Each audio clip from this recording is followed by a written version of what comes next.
Queen, teaching the truth in love, telling it like is. Are we holding pure motives, showing that we care? Are we teaching the truth? Hello everyone. Welcome to the 5th episode in the second season of the series Adventist Issues and Answers.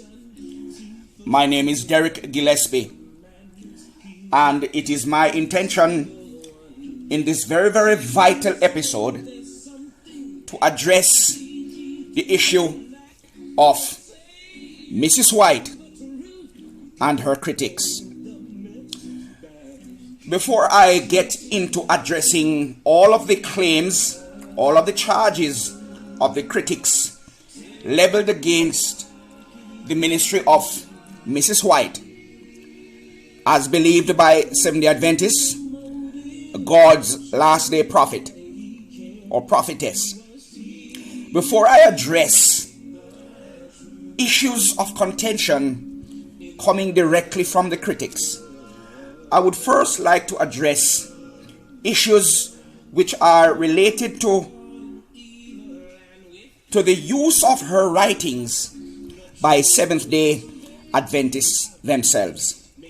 And in this particular episode, I would like to address a matter of grave importance as we go through the ongoing COVID-19 pandemic.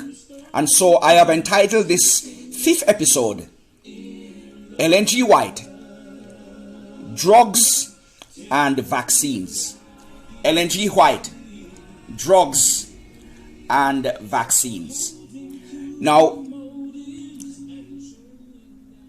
on screen, you're seeing the 2013 Lng White Encyclopedia, a very detailed book, very thick, put together by the various scholars of the church, the Seventh-day Adventist Church, drawing on all of her writings and her counsels, and looking back at the history and the background of all the persons who are associated with her, the pioneers in her time. And so this encyclopedia is a very, very vital book that every serious Seventh-day Adventist who wants to understand the issues related to Mrs. White, background history of the Adventist Church as related to Mrs. White, it is very, very vital that you get a copy of this book. You certainly can buy the printed copy, or you can buy the digital copy that can be read via your computer or tablet screen, or even your phone screen. Very, very important, so that we can have a better understanding of the issues as it relates to Mrs. White. Now, that said, I would like to go into the matter of how did Mrs. White view drugs and vaccines. You know, this has become a very topical issue, as in fact a very divisive issue, even as we speak, because there are several Adventists, in fact a wide variety of Adventists, as I interact with them online, via email and via WhatsApp and via Facebook and other methods and forums. I recognize that there is widespread misunderstanding, widespread misinterpretation of Mrs. White's counsels and writings as it relates to the issue of drugs in particular. And in this era when we are now having so much misinformation on the net as it concerns vaccines, and a very divisive debate taking place over whether to vaccinate or not to vaccinate, I found it very, very necessary to address this vital topic as we count down to the end of days, and as we go through the very testing and trying times in the world as we speak. Now, The first thing I'd like to do, dear listener, is I'd like to take you to, first of all, the Bible. You never start with Mrs. White when you're dealing with issues. I've always said, dear listener, fellow Seventh-day Adventist brother or sister in Christ, the Bible should be the beginning, the alpha of anything that you're discussing that is religious as relates to the Christian faith. And the Bible should be the end, the omega. It should be the deciding factor. And as you can see on screen, it is still the final authority. Opinions don't matter. You don't judge issues by Mrs. White. You judge issues by the Bible. Mrs. White, who was intending to lead us back to the Bible, this is the final say. And so the first thing I'd like to do is to recognize what is the Bible's take on medicine. Drugs. Because, the word drug is a very wide-ranging word with variety of meanings. The word drug, it can certainly mean narcotics. Taking hard drugs for feel-good sake, for those people who abuse heroin and cocaine and marijuana. Hard drugs, narcotics. That's not the drugs we're talking about. We're talking about drugs as medicine. And for those who never recognize that the word drug in terms of medicine, the drug and medicine are interchangeable as far as word meanings are concerned when you think of it in the sense of medical practice. Now let's go to the dictionary to prove that. And I have pulled up on screen one of the most advanced dictionaries in the world, a collegiate dictionary used by universities and colleges, just to confirm that the word medicine and the word drug in the sense of as it is used by doctors, interchangeable. So there we have on screen the word medicine, and we can see that the clear synonym for it is a drug or medication or remedy that is an healing agent.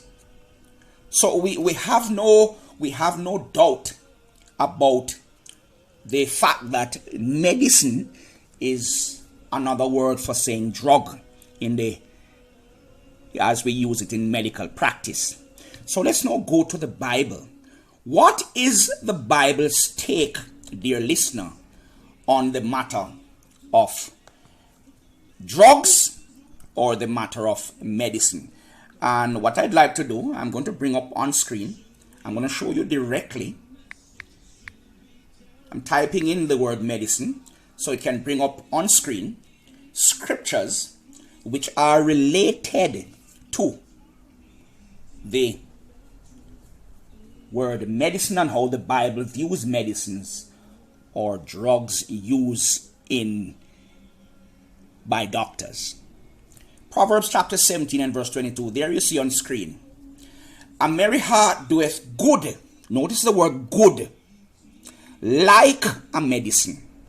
But a broken spirit drieth the bones. What we recognize right away is that in the Bible itself, it recognizes the value of medicines or drugs by comparing how a merry heart doeth good just the same way as a medicine would do.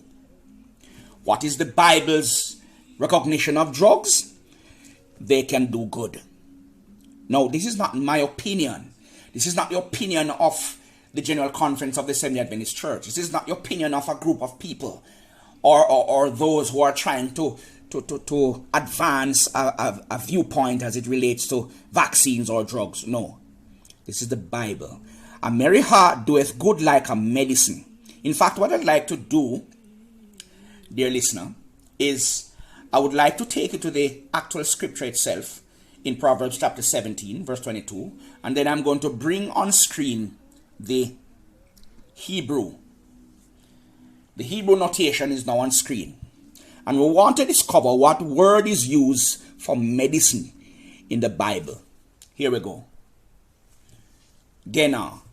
What is it? A cure or a medicine? Remember, the other word for medicine is a drug. Now, one of the things we need to look at when we're dealing with Lng White and drugs is we first need to go back to the original meaning, what we call the etymology. Where did the word drug come from?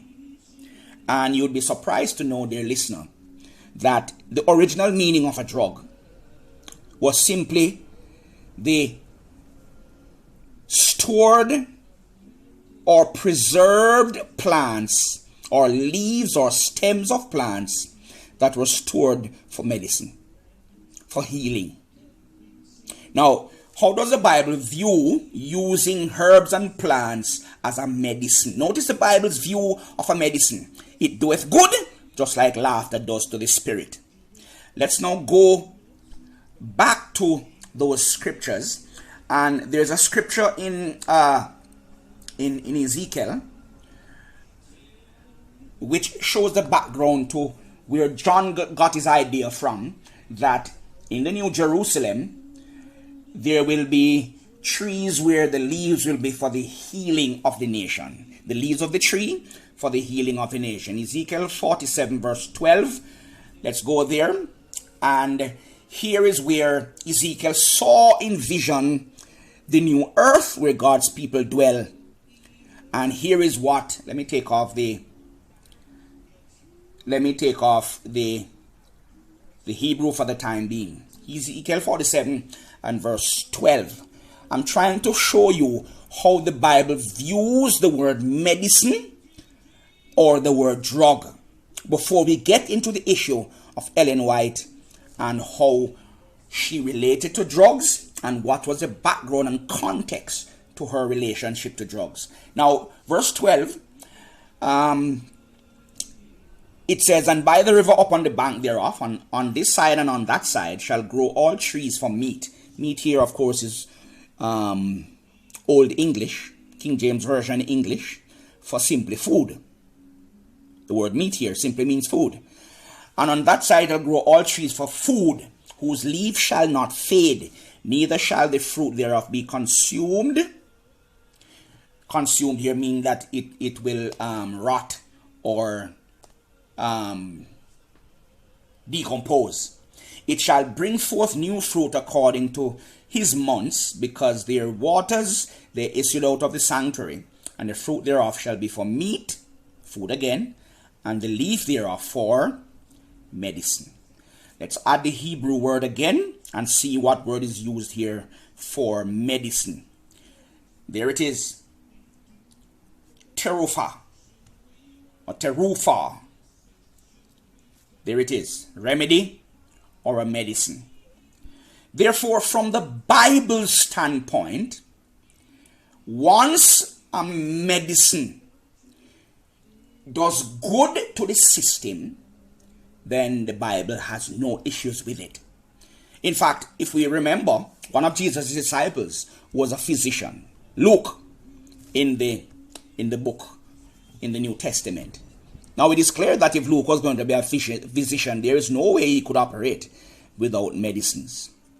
And I am very certain that while he was using medicines or drugs, these came from, to a large degree, from plants, very same plants that the Bible speaks positively of, that the leaves of the tree, just as we see in the vision of the new earth, the leaves of the tree, in other words, they are medicines, they are healing agents.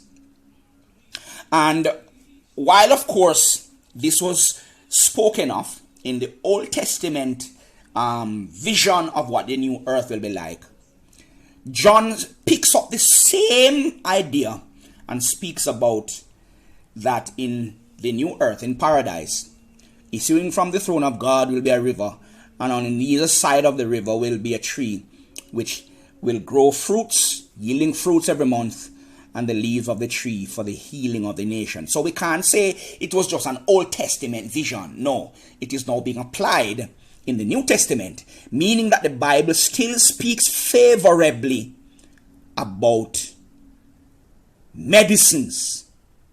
Now, with that background, and with the fact that we have even one of Jesus' disciples who was a physician and obviously would have utilized medicines, then we now understand the idea that there is no way that a true Christian can be totally opposed and throwing out medicines and drugs in every sense of the word. You can't, because the Bible doesn't allow for it.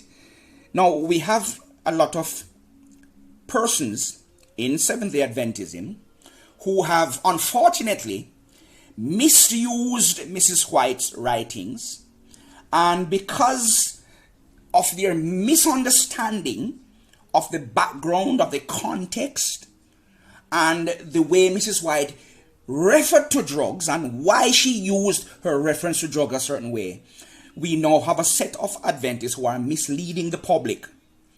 Now, in this 5th episode of Issues and Answers, it is my intention to speak the truth, whether it is liked or not.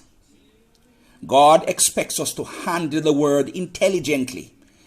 Not just the words in the Bible, but we are also to handle the literature that we have been entrusted with through the writings of Mrs. White, so that when we apply them, we won't appear to the world as a set of sick, misguided cult members who are totally divorced from reality. Now, it is sad that we have Adventists going around telling their own members and people of the world that Adventists are totally opposed to drugs. Now, that's not true. There are people who misunderstand the writings of Lng White and have gone to that extreme, and is misleading the world. We have so many doctors in Adventism who are health experts, who are fully committed to the health message of Adventism, and they don't hold this kind of view as it relates to drugs in general. So what I want to do in this episode, dear listener, especially Seventh-day Adventist listeners, follow me closely. And I hope that by God's help and by God's grace, I'll be able to help our members to better understand how we should use Lng White's writings intelligently.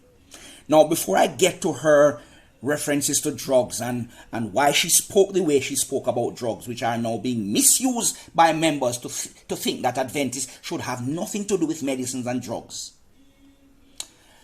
let me give you an illustration of how the Bible itself, the final authority, the word of God himself, given through his prophets and his apostles, and through Jesus Christ himself, how even the Bible itself is misapplied, misunderstood, and misused by people who believe the Bible itself. So in other words, there are times when the actual book itself, the enemy, one of the enemies of the book itself, is not just the critics. It's not just who oppose the book, but people who misunderstand it, misapply, and misuse it, and end up creating a bad taste in the mouth of those who are onlookers, who you would want to invite them to come and taste and see that the Lord is good. I mean, when people look on and see, for instance, various churches teaching that women should not be preachers. Women should not open their mouth in church, but they should be silent all the time. Women should never be those who are standing and exhorting the church, comforting the church, speaking words to the church for exhortation and comfort.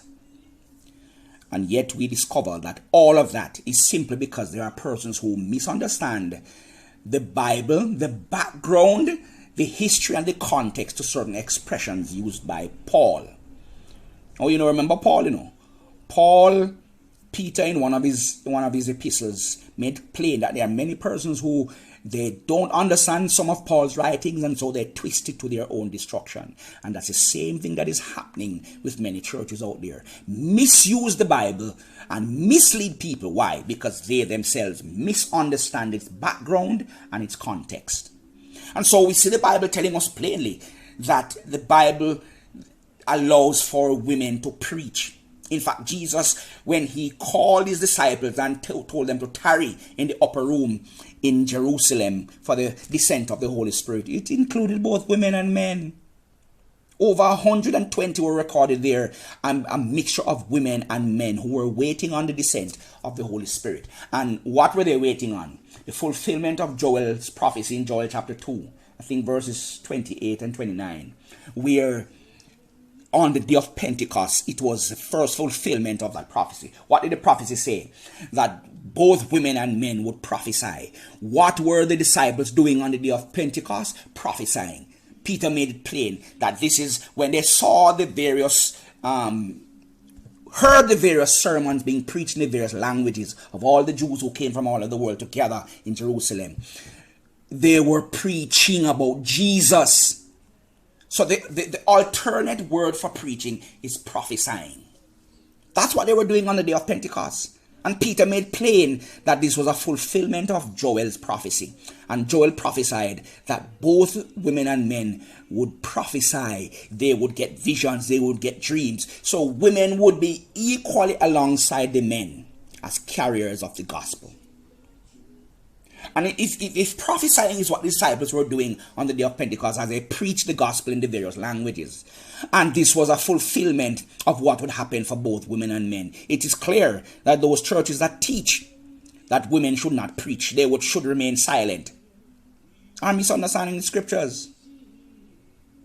And so, without being too long with this illustration of how people can misapply and misinterpret the scriptures and become enemies to the very book that they themselves believe in,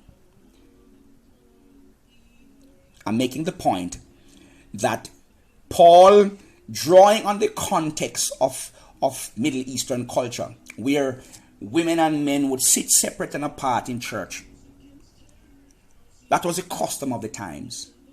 Paul, of course, we have never seen the letters that were written to him and the issues that he was addressing in his epistles, so we have to assume. But the letters and epistles that Paul wrote were not in a vacuum. They were addressing real life issues that were communicated to him, and he was responding.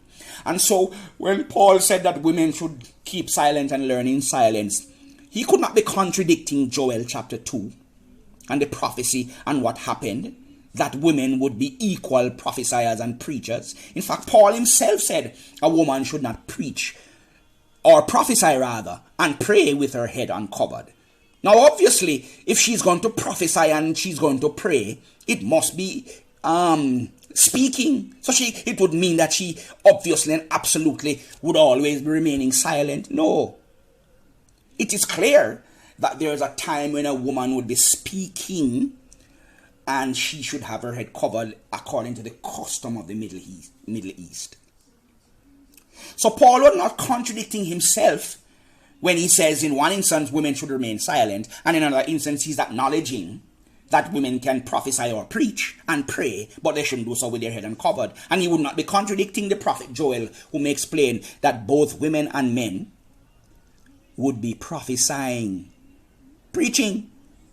And in fact, Paul himself says when someone prophesies, they do so for the edification and comfort of the church. So, when we understand the background that it was in Paul's time that women and men sat separate, and sometimes women in certain congregations, when they don't understand certain issues, they would shout across to their husbands seated in a distance to find out what did the preacher mean and so. And so Paul was trying to keep order in the church so that there would be no confusion in the meetings with women sitting separate from men. That's the context of what he meant, that women should keep silent. And of course, when he said that women should not teach or usurp authority over the men, he was not saying that women should not teach. If you're going to be a prophet, if you're going to be a woman who prophesies, and you're giving comfort to the church and you're exhorting, it's a ministry of teaching. Just like the Bible is filled with prophets and prophetesses. And the prophetesses were the mouthpiece of God. And if you're bringing messages from God, you are involved in the ministry of teaching as well. And so therefore, it was very plain that Paul was speaking in one context of how women should operate in the setting of men and women sitting separately in congregations, and therefore they should not disturb the meetings by trying to find out from their husbands sitting elsewhere in the congregation what certain things meant when the preacher preaches. So when we look at the background and context, we better understand certain passages of scripture. The same is true. We see Paul giving repeated instructions that we should greet each other with a holy kiss. Now, us in the Western world, we don't follow that command. We don't follow that counsel. Why don't we do that? Because it is not part of our culture. In our culture, we shake hands, we hug, but we don't kiss as the Middle Eastern people do on both sides of the cheek. Now, if you as a Christian for many years, you grew up as a Christian, you died as a Christian, you have never kissed your brother or your sister on the left and the right side of the cheek as a Middle Eastern would do, does that mean that you are breaking the commandment to greet your brother with a holy kiss? No, you're not. Because it is just not part of your culture. And so in the background and context, you understand how certain things would apply and how certain things would not apply. Now, why am I bringing up these illustrations from the Bible itself? Because I'm trying to lay the foundation to show you, dear listener, dear Seventh-day Adventist member in the hearing of my voice, how we got to be careful that we do not misinterpret the scriptures, and we need to be careful also that we do not misinterpret the writings of Mrs. White, because she wrote certain things with the context and the background in mind, which would dictate how she wrote about certain issues. Now, let's get now to the issue of Mrs. White as it relates to drugs. Now, let me warn those who are listening. Sometimes, in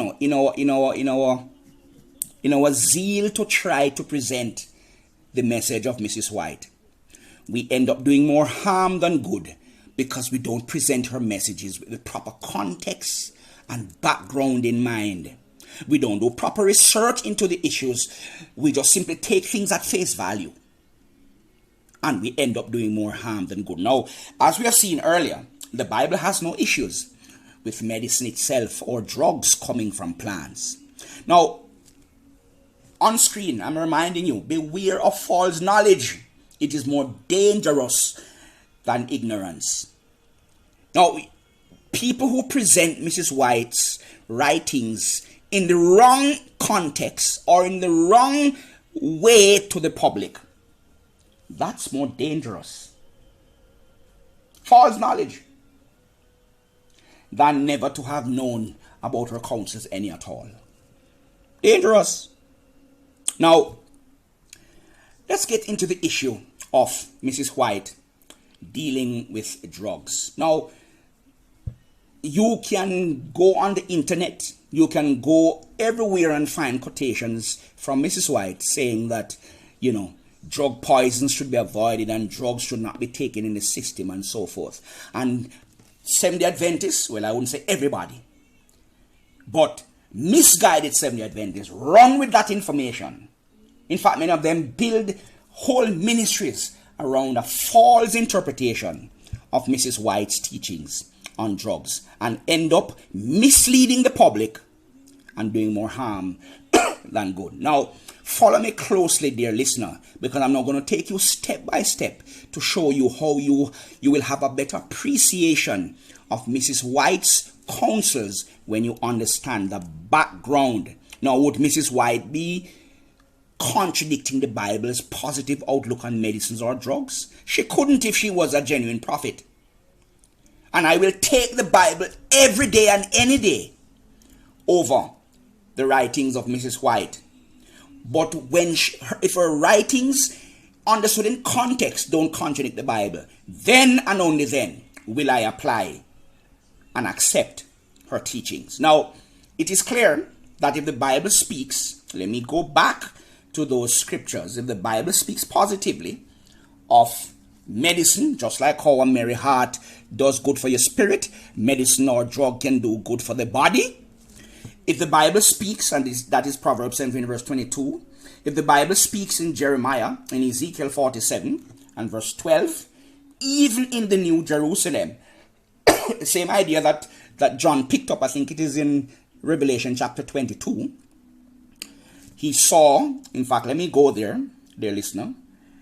If John in Revelation 22, picking up on Ezekiel's prophecy of the new earth, let's go to Revelation 22 and see what it says.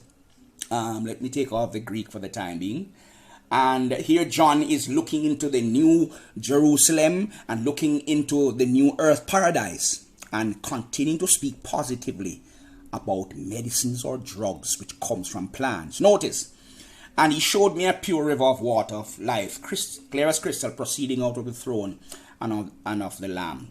In the midst of the street of it, notice John is drawing on the prophecy of Ezekiel. In the midst of the street of it, and on either side of the river, was there the tree of life, which bare 12 manner of fruits, and yielded her fruit every month, and the leaves of the tree were for the healing of the nations. Earlier we recognized that the Bible spoke of it in the sense of for medicine. The Bible has no issues with drugs or medicines which are beneficial to the body.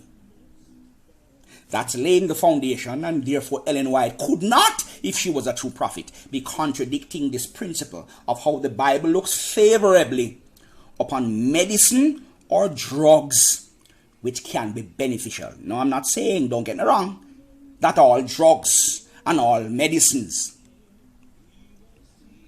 are all beneficial and have no negative effects or side effects. Don't get me wrong. I'm just speaking of the general principle of how Ellen White has to be understood in the context of what the Bible teaches above and beyond her before you get into the issue of what was she saying about drugs in her time. Good. Now, let's go to some information which will begin to bring the matter into clearer focus. Now, I'm going to the Lng White Encyclopedia and bringing up that encyclopedia which I referred to earlier. Every Seventh-day Adventist who is serious about really understanding the issues related to Mrs. White and being able to have at your fingertips ready reference material to better handle issues related to her, I would advise that you get a copy of the Seventh-day Adventist publication called Ellen White, the Ellen White Encyclopedia. Now I'm opening the document on screen, and while it is opening, it's a very big book, and so the digital version of it tends to take some time to open. Now, I have brought up on screen, if you look at the bottom of the screen, you will see that I have loaded the entry into that encyclopedia relating to all things about Mrs. White's reference to drugs. And here is the entry in the encyclopedia, which I'm going to step by step go through so that Seventh-day Adventist members can better understand, and the public in general can better understand. Why is it some of our members misuse her writings? Because they misunderstand her writings and her counsels as it relates to drugs. Now, on screen, I'm reading and I'm going to comment along the way. Drugs, Ellen White Encyclopedia, 2013 edition. Drugs are chemicals obtained from plants, such as digitalis from foxglove, quinine from the cinchona bark.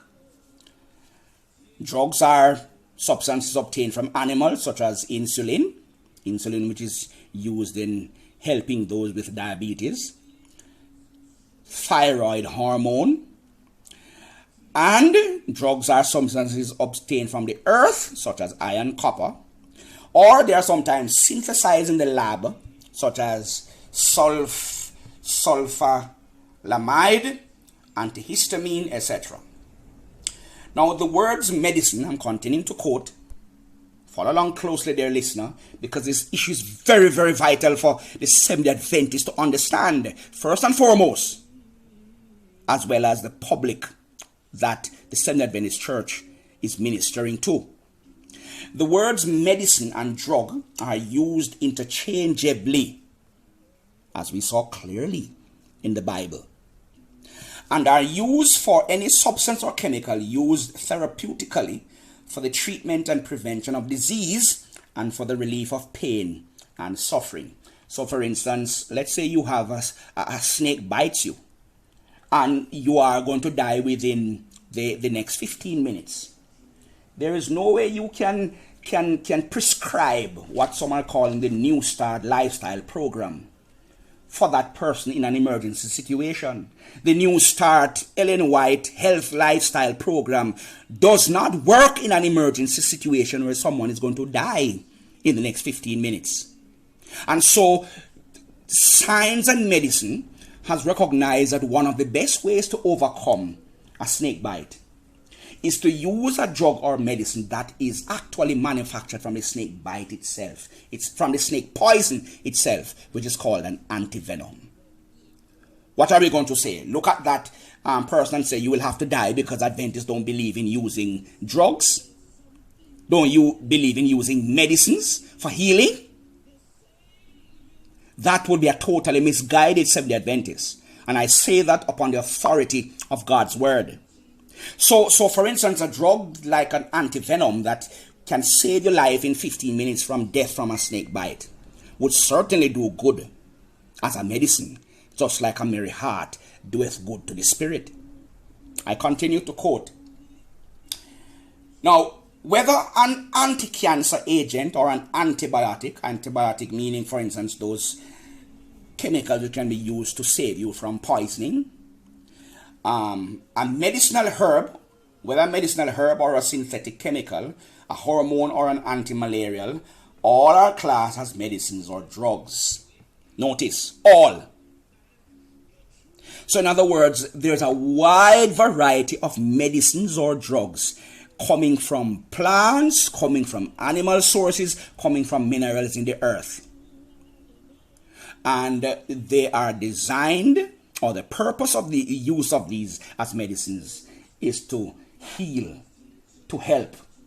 Now, Lng White, I continue to quote, wrote extensively on drug medication, and with few exceptions, her comments were condemnatory. Now, this is where the issue becomes very important to follow me closely. Now, Lng White, it is true, you can find quote upon quote of Lng White speaking negatively about drugs. Obviously, it would have to be drugs in her time because she could not write about drugs in the future. So, obviously, it would have been drugs in the context of what was prevailing then in the world of medicine. Because we know that the Bible does not have any issue with a physician using medicines that will do good or drugs. So why was she speaking so negatively about drugs? Sometimes she simply referred to them as drug poisons, other times as drugs. Why was she speaking so negatively? Just like how Paul was speaking about women should keep silent in the church. And yet when you combine those utterances of Paul with other statements from him, you realize that it clarifies the issue based on context. Now, I'm continuing to quote. Lng White wrote extensively on drug medication, and with few exceptions, her comments were condemnatory. But was she speaking of all drug medications, or was she referring to some specific group or class of therapeutic agents? Now, it has to be that she could not be speaking about all medicines or all drugs. Absolutely. Because that would fly into the face of the Bible's own recognition of the value of medicines that can do good to the body. Now, how did she, I'm continuing to quote, how did she herself identify the word drug? Now, this is very important, dear listener. Context. You need to understand what was Mrs. White referring to in her time about in terms of drugs, why she spoke so negatively. Let's get into the background. The answer, I'm continuing to quote, is to be found in her reply to a letter from Edgar Caro, a third-year medical student. And we are so thankful that this happened so that it will clarify the issues. And all those self-righteous persons who are so proud in themselves that they know everything about the background to Mrs. White's reference to drugs, I would advise you, go do your research into the issue. Go to the Lng White Encyclopedia. Well, I'm bringing it to you now since you never knew these things, so that you can better understand, so you don't mislead the public. Now here we go. How did she herself identify the word drug? The answer is to be found in a reply to a letter from Edgar Caro, a third year, and there you see Edgar Caro appearing in blue, which means that the encyclopedia itself has details on him as an entry in the encyclopedia. He was a third-year medical student. Caro wrote he wanted clarification from Mrs. White herself about the issue of drugs and her statements, negative statements about drugs. So here was his question. Caro wrote, several of the students are in doubt as to the meaning of the word drug as mentioned in, and he was referring to Mrs. White's writings, compiled in what we now call Health or How to Live. Does it refer only, this is a question now being addressed to Mrs. White, does it refer only to the stronger medicines? Notice, stronger medicines in her time. It could not be medicines in general, because the Bible speaks positively about medicines in general, or medicines that can do good. And Mrs. White knew nothing about the medicines of our time in the 21st century. So it must have been medicines in her time. And so, the question was asked, does it refer, in other words, the word drugs that Mrs. White used in a negative sense in her writings, refer to the stronger medicines as mercury, a mineral that comes from the earth, strychnine, arsenic, and such poisons? Why there are such poisons? Because today they have been recognized as poisonous agents which are not good for the body and are not to be used, and they are no longer being used in medicine. But in Mrs. White's time, they were being used by the underdeveloped and unscientific methods of the doctors in her time. And so the question was asked. Let me go back to the question. Does it refer, meaning the word drugs, to the stronger medicines as mercury, strychnine, arsenic, and such poisons, and the things we medical students call drugs? Or in other words, drugs in Mrs. White's time? Or does it also include the simpler remedies as potassium? Notice, compared to simpler remedies, also medicines or drugs, such as potassium, iodine, squills, etc. We know, the question continues, that our success will be proportionate to our adherence to God's methods. For this reason, I have asked the above question. Now, this came from Edgar Caro, addressed directly to Mrs. White, as you can see on screen, on August 15, 1893. And it is recorded faithfully in a compiled book of her writings called Selected Messages, Volume 2, page 278. Follow me closely, dear listener and dear Seventh-day Adventist member. Caro, by the medical student, inquires about two classes of medicines, two classes of drugs. Now, did Mrs. White throw out both classes, or did she frown upon only one set? Notice the question and notice now the answer. Caro inquires about two classes of medicinals or drugs, stronger medicines or drugs, as he and the medical students called them, and simpler remedies, also which are medicines or which we would call drugs. Today, that is. Which did Mrs. White have in mind in her comments in How to Live? Obviously, Caro was trying to be very specific in his inquiry, and Lng White's reply is equally precise. Now, this is where the rubber meets the road. Because if we can show that Mrs. White had an issue with some medicines or drugs, considered drugs in the harsh sense in those times, But other medicines which are milder forms of drugs, if we can show where Mrs. White had issue with one set but not another, then it is a misguided Seventh-day Adventist who would preach to the public that Mrs. White was opposed to all forms of medicines or drugs. Now, here is her answer. Listen up, dear Seventh-day Adventist. Your questions, I will say, are answered largely, if not definitely, in How to Live. So she referred back. Now, How to Live is actually a compilation of her works or her writings, which are found also in Selected Messages, Volume 2, on page 279. Notice she refers him back to How to Live. In her section in this book, she describes seeing 3 sick individuals. In each case, they were administered one or more drug poisons.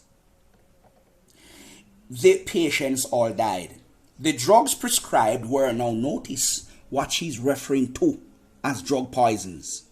Couldn't be all forms of medicine, which the Bible speaks favorably of once it does good. The drugs prescribed were opium, which contains morphine, and codeine. Calomel, a mercury compound, substance which is not in use today by medical doctors, and Nux vomica, strychnine.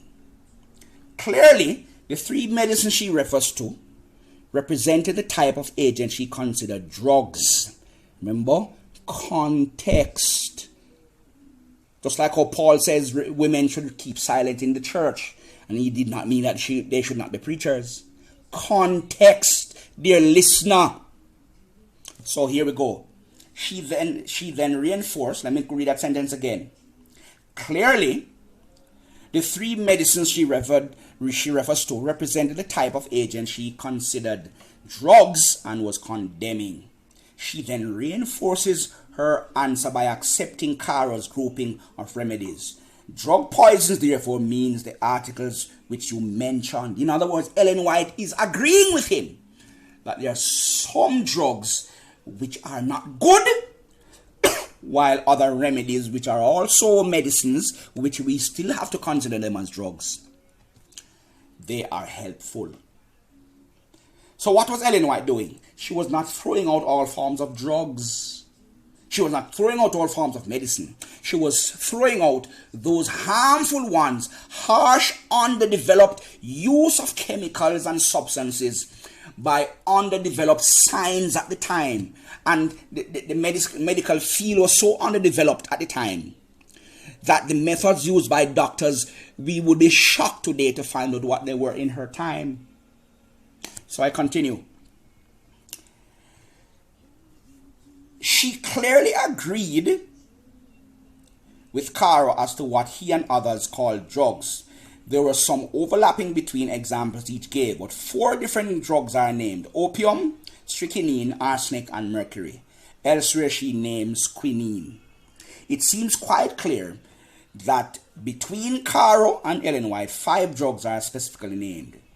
Now, what is, and I would advise the Adventist to go to this article and read the details so you can better understand why you misapply Mrs. White's writings when you don't understand the background.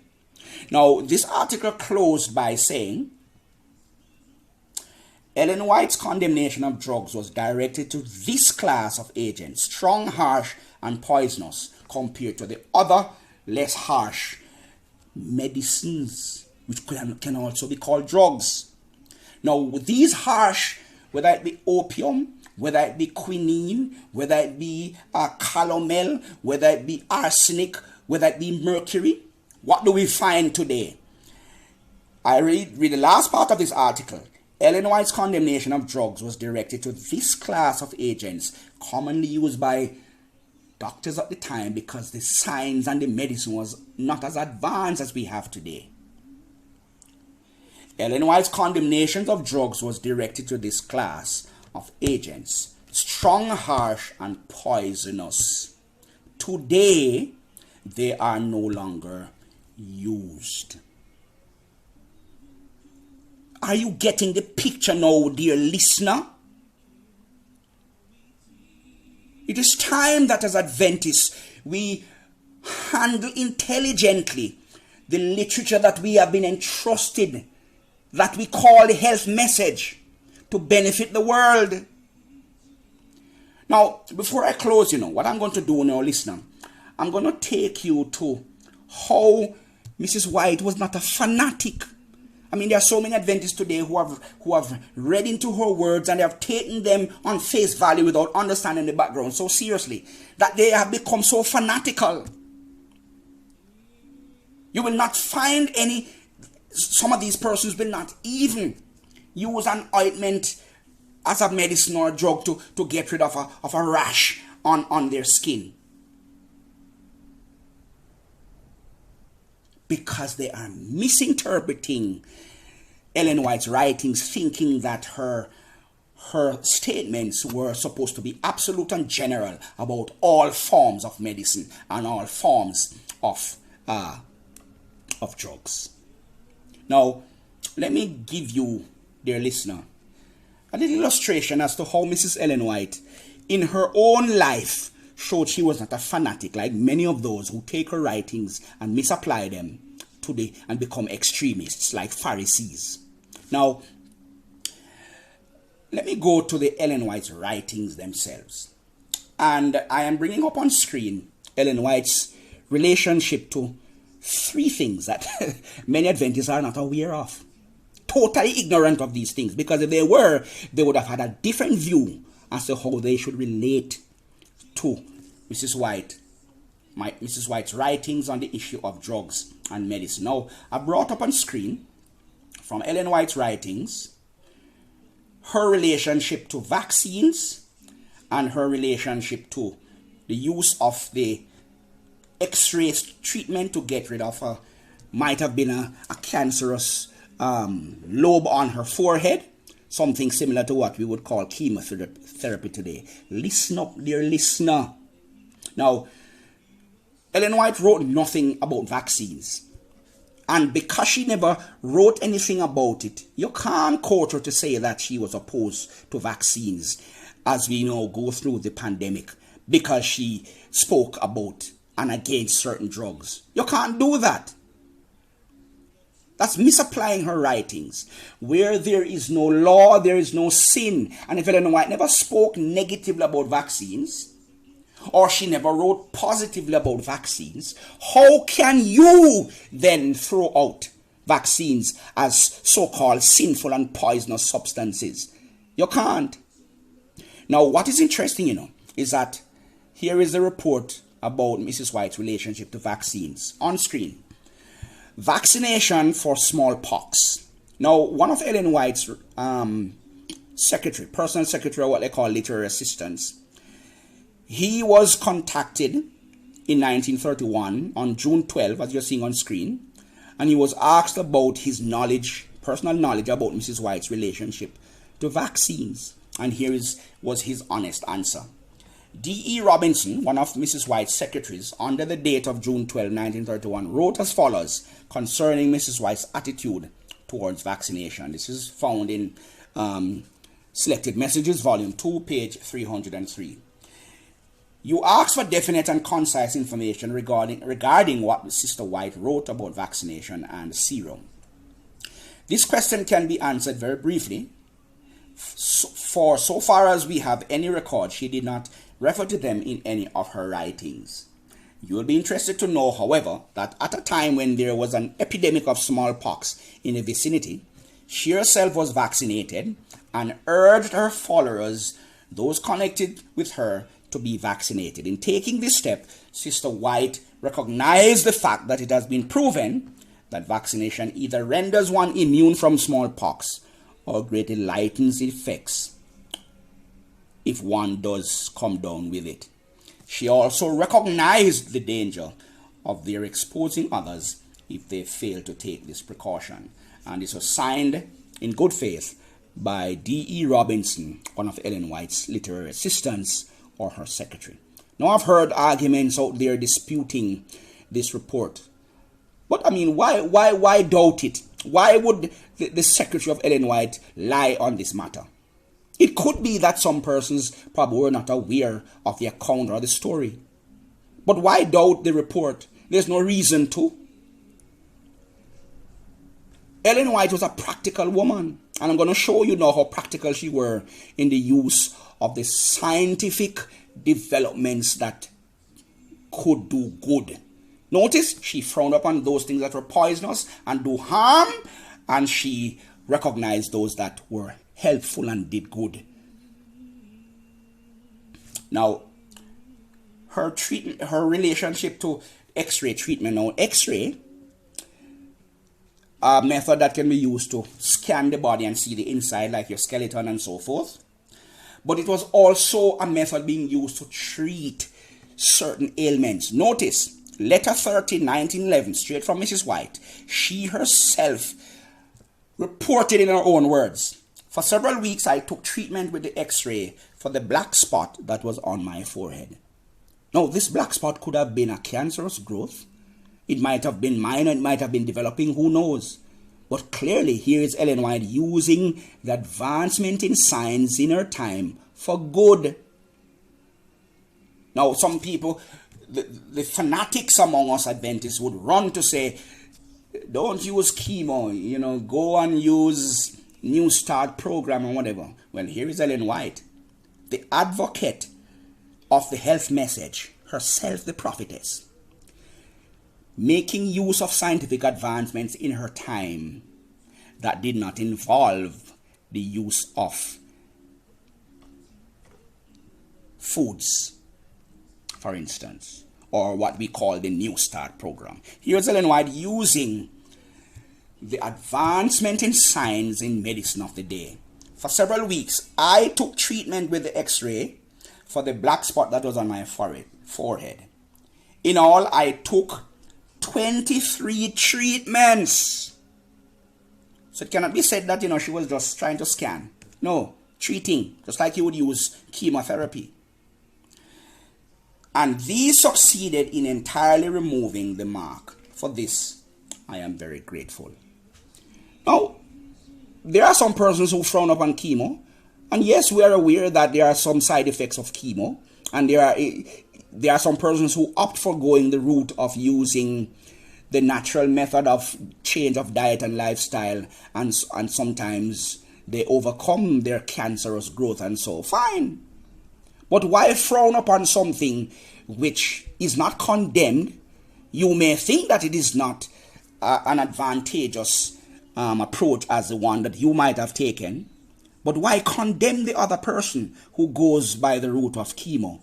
You have no grounds upon which to do so. Not if you are a Seventh-day Adventist and a supporter of Mrs. White. Now I want to close, dear listener, with another illustration. There are many persons who don't even realize that Mrs. White, showing that she was not a fanatic, she herself ate oysters. You don't believe me? Take up Ellen White's writings and type in oysters and see what comes up, and you'll realize that in one of her own reports, she herself ordered oysters, and her family members reported her when she was sick, recommended by her doctor to make use of oysters. Now, we all know that oysters are unclean foods. The Bible may explain things that are in the sea creatures, seafoods. Only what has fins and scales should be eaten, and everything else should be considered unclean. But we need to recognize that God made everything for a purpose. Some things he did not make for a regular diet, but clearly there are some things which can be made use of in emergency situations, such as in medicine or as a healing agent. So why did Mrs. White eat oysters? And she wasn't eating oysters before she got the health message, She was eating oysters. In fact, the reports show as late as in the 1880s, down to the 1890s, long after her health vision, long after she was advocating not eating unclean foods, long after not advocating not eating meat, Ellen White was seen making use, in fact, ordering in her own words, oysters. And it was reported by her family that she was eating oysters or having it in a broth, meaning a soup, while she was sick. Now, I did personal research to discover that in Mrs. White's time, doctors were prescribing oysters at the time as a medicine because of its high content, the highest content of any source in terms of animal source or plant source of zinc. Now we're going through the coronavirus pandemic, and we know that zinc is recognized by the world of science to be one of those minerals which is very, very vital to boost the immune system. Now somebody will frown upon Mrs. White following the prescription of her doctors to drink oyster broth to boost her health. Now, the background I know about Mrs. White is that she was pretty sickly, and especially in her old age, Mrs. White needed to keep her health up, and she was a traveling speaker and therefore needed to keep strong. But sometimes her health really was waning, and so I can understand Mrs. White following the prescribed treatment as a medicine. No, notice, not as a diet, regular item of diet, but obviously as a medicinal treatment. That's the exception. And so Lng White would, I have learned long ago that zinc is very, very needed to boost the immune system. And if Mrs. White was a sickly woman and needed her immune system boosted, how can we condemn her for using a substance as a medicine, which is otherwise, should I say, prohibited by the Bible for normal consumption? Now, there are persons who jump and say, yeah, there it is, she was a hypocrite. Well, I guess Paul was a hypocrite in the Bible as well, because the Bible frowns upon the use of wine as a strong drink or alcohol. In fact, the Bible tells you straight that leaders of God, priests and those who lead God's people, should never consume alcohol. And yet, here was Paul saying to Timothy, drink no more water for the stomach's sake. In other words, Timothy was having a medical issue, and Paul says, now drink wine for the stomach's sake. What was he doing? He was showing you that in exceptions, some things can be helpful medicinally as a drug, not as a regular thing for diet, but as a drug to help that particular ailment in that particular context, in that particular circumstance. And so, dear listener, I will tell you this. When you understand the background to issues, when you understand that Mrs. White was not living by a double standard, when you understand the background, you are better able to relate to her utterances and her behavior. Just as when you understand the background to the Bible and the context, you will understand certain scriptures which are being misapplied and misunderstood by readers of the Bible itself. So as I close, dear listener, episode 6, I'm going to continue to address issues related to Mrs. White and how not just Adventists, ourselves, can be enemies to her writings by misapplying her writings and misleading the public. But I'm also going to look now at the critics of Mrs. White and her writings and her counsels and her behavior. Once you understand the background and the context, the picture becomes clear. My dear listener, make sure, my fellow Seventh-day Adventist member, make sure that, according to the African proverb, make sure you fill your mind before you open your mouth. Make sure you become knowledgeable of the truth before you try to present the truth to people, but you present falsehood unawares. Thank you for listening. God bless.